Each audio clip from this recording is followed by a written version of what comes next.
Ito yung kanyang bubong. So, nandito kami para ipakita yung gawa ng ito guys, ay bahay lang ng aso. Bahay lang ng aso to. Grabe, sobrang ganda. May hagdan. Oh, may hagdan. Grabe, may hagdan. Ilang taon po lang siya? Yan. Ganda. Wala pa kulay na. Grabe.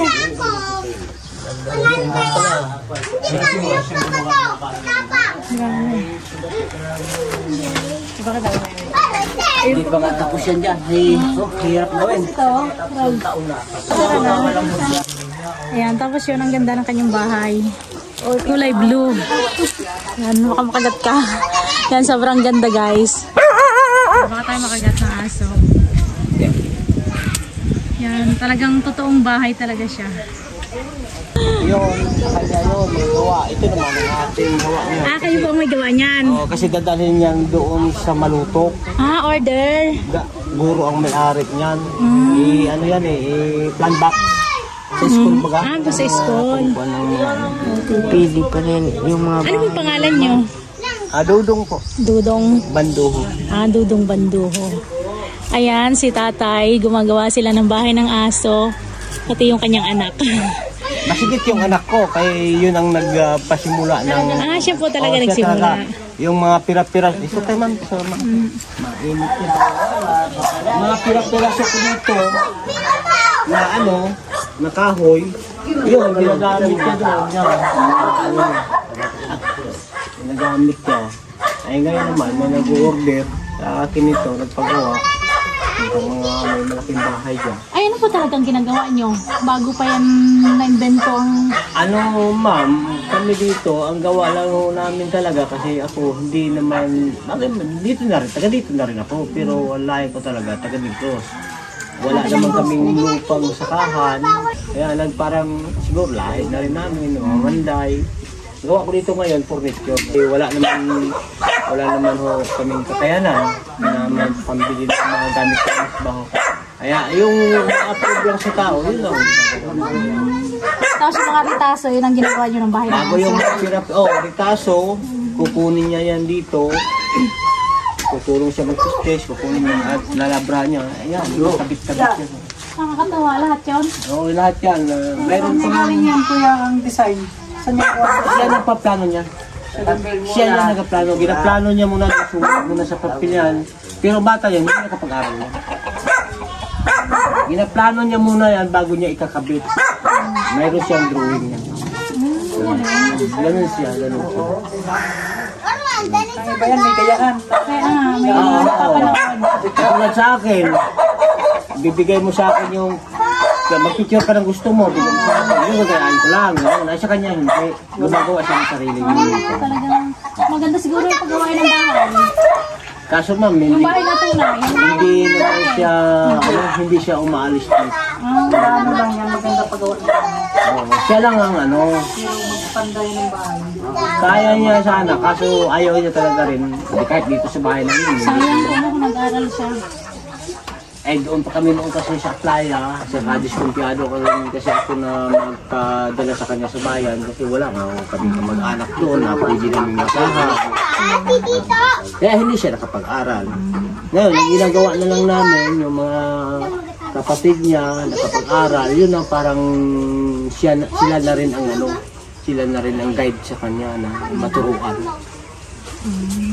Ang galing. Yes, ang galing.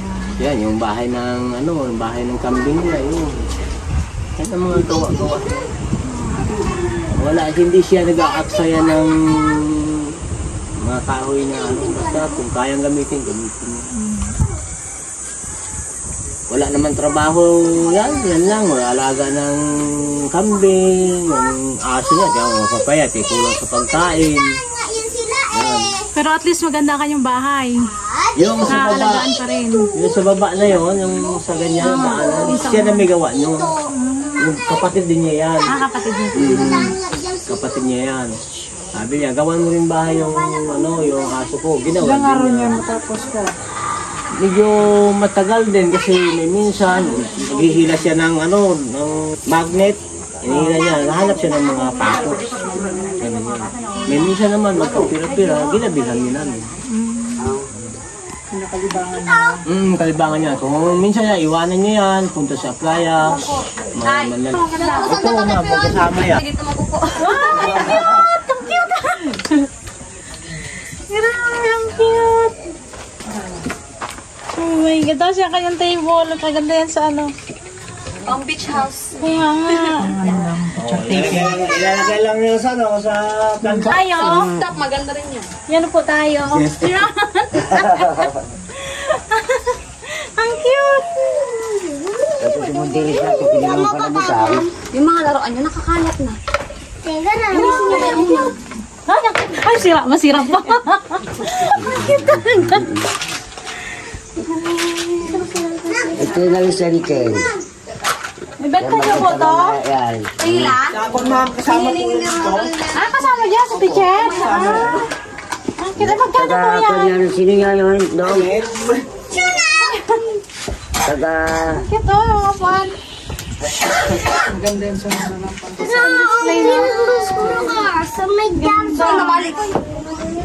Patay na si Simito. Ano lang muna ito. Yan. Sa mesa ng duwende, upuan ng duwende. Ayan. Ba, dito ka nang hiyasan doon.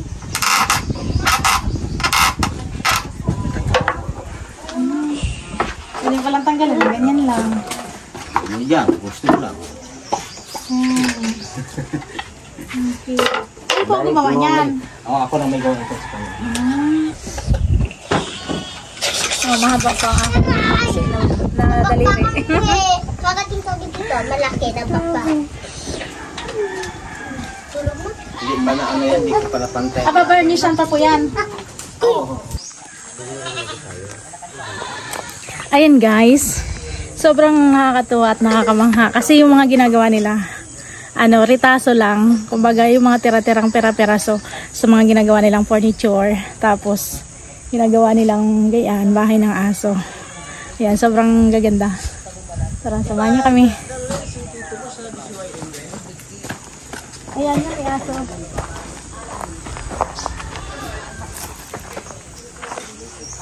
Ayan, ang ganda ng bahay. Yan, oh. Yan, may aso nakatira. Yan, sobrang ganda siya guys. Bahay lang siya ng aso pero mukhang bahay talaga. Sobrang nakaka-amaze. Ang gumawa yan ay isang pipi. Yan, tapos hindi siya nag-aral. Tapos dinodrawing niya daw muna bago niya gawin. O diba, yung mga pera-peraso, napapakinabangan pa nila.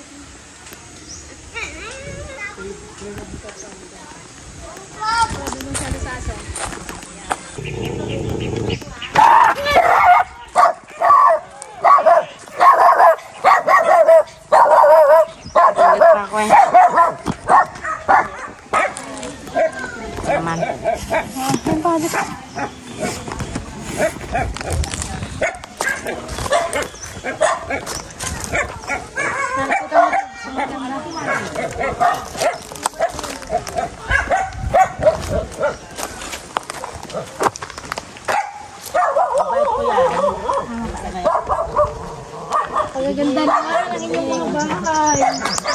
Nakatawa yung mga aso. Ang ganda. Parang laki.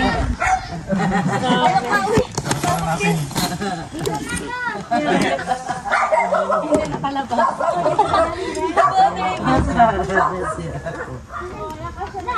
Kailangan. Ayun, pwede ka pala. Pwede ka rin pala makatulog dyan. Pag wala kang magkara.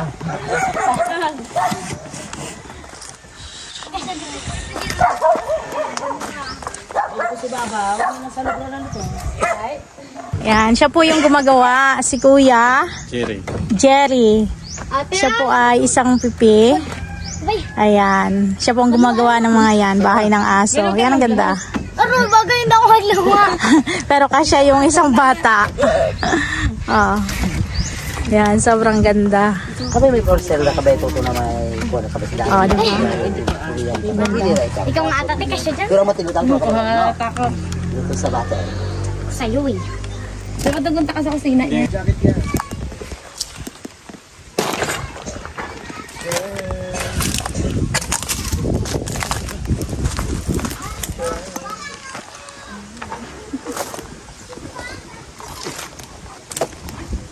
Hindi pa bili ko ng pan. Saan ibigay doon sa kanya?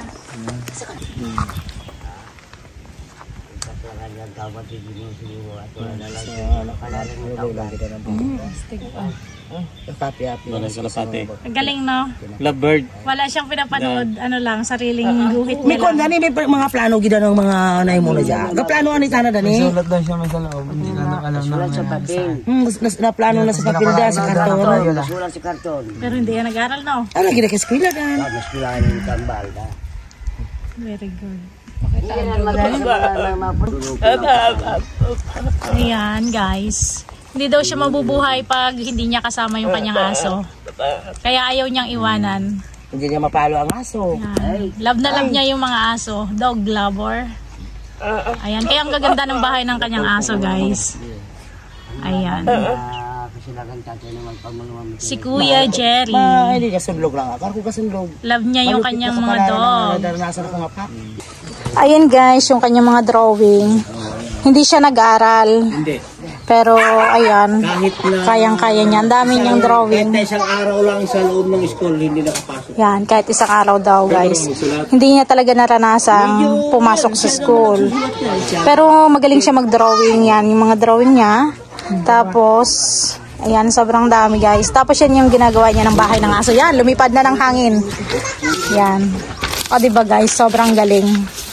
Nakakabilib ang kanyang angking talento. Papel na Ayan. yan. Ang dami niyang drawing. Tapos gagawin niyang bahay ng aso. Sayang, guys, kung nag-aral siya. Siguro mas malalaking bahay. Architect ang ginagawa niya ngayon. Ayan. Si Kuya Jerry ay ilang taon na po? Si Kuya Jerry. Nasa 36. 36 years old na siya, guys. Ayan, sayang lang. Kung noon pa natin siya nakilala, di sana'y pwede pang mag-aral. Kung bata-bata pa. Sana ngayon ay mas malayo ang mararating niya. Dahil kasi nga, guys, ngayon ayaw niya nang umalis dito sa bahay nila. Hindi daw siya nakakagala. Ayan. Walang bisyo. Dog lover. Ayan, kung sana'y nag-aral siya, hindi lang bahay ng aso magagawa niya. Ito ang aso yun. Ayan, dog lover talaga siya. Hindi siya nakakapagsalita. Tapos sabi namin, dadali namin ang kanyang aso, ayaw niya din. Ayan. Siya si Kuya Jerry. Pag daw kayo maingay. Cardona. Ayan. Ay.